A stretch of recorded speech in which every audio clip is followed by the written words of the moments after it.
Le thème de notre méditation du jour est « Voyez et parlez en conséquence ».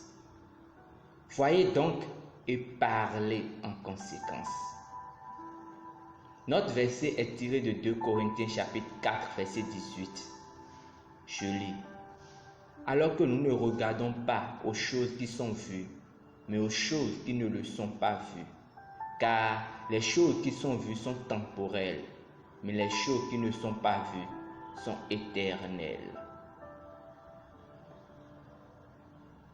Nous ne sommes pas censés être des victimes sur la terre, mais des vainqueurs. Cependant, beaucoup de chrétiens vivent comme des victimes, captifs de circonstances défavorables, parce qu'ils ne voient pas et ne vivent pas selon le verbe, selon la parole. Les adversités, les pressions et les difficultés de la vie ne sont pas un facteur. Paul, dans le verset précédent de notre première écriture, les appelle vos légères afflictions, qui n'est que pour un instant.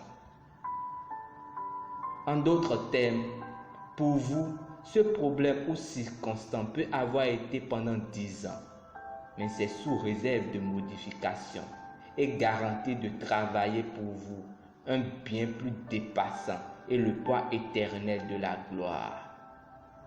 Comment? La réponse est ce que vous lisez dans le premier verset. Arrêtez de regarder votre condition physique actuelle. Voyez l'invisible. Quand vous voyez l'invisible, l'expérience prendra fin.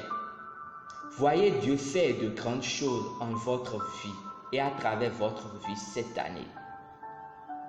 Voyez-vous prospère, sain, dynamique et fort. Voyez-vous marcher dans la victoire et dans la gloire de Dieu. Voyez l'image, acceptez-la et parlez en conséquence. Considérez l'histoire d'Abraham dans Genèse chapitre 17. Il détourna son regard de ce que ses sens lui dictaient et regarda à l'invisible à travers les yeux de l'esprit.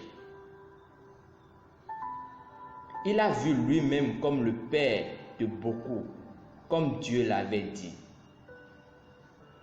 L'apôtre Paul, dans Romains chapitre 4, verset 17, nous explique qu'Abraham a cru ce que Dieu avait dit concernant lui. Comme il est écrit, je t'ai fait père de nombreuses nations. Devant lui qui a cru, même Dieu qui ressuscite les morts et appelle ceux des choses qui ne sont pas comme si elles étaient. C'est le début d'une nouvelle année. Quelque chose que vous devez faire consciemment et systématiquement chaque jour est de déclarer courageusement qui vous êtes vraiment. Ne parlez pas d'échec, ne parlez pas de défaite. Ayez la bonne vision. Voyez la perspective de Dieu. Méditez et déclarez sa parole. Lorsque vous affirmez ce que Dieu a dit à votre sujet, votre âme sera ajustée pour agir de cette façon. Quoi qu'il en soit, Dieu a dit de vous, approuvez-le, croyez-le et affirmez à vous-même de manière cohérente. Hébreux chapitre 13, versets 5 à 6. Programmez consciemment votre vie avec la parole de Dieu. Confessons ensemble. Je me vois progresser à pas de géant. Mon chemin est celui du juste qui brille plus fort et plus lumineux jusqu'au jour parfait.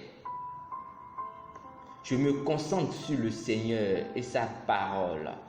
Sa sagesse guide et dirige ma vie. Je vois et je marche dans la victoire, la santé, la prospérité et la joie maintenant et toujours au nom de Jésus. Amen. Étude supplémentaire. Plan de lecture de la Bible sur un an. Matthieu chapitre 14, versets 13 à 36. Genèse chapitre 49 à 50. Plan de lecture de la Bible sur 2 ans. Matthieu chapitre 8, versets 12 à 22. Et Genèse chapitre 21. Études supplémentaires. 2 Corinthiens chapitre 5, verset 7. Hébreux chapitre 12, verset 2. 2 Corinthiens chapitre 4, verset 13.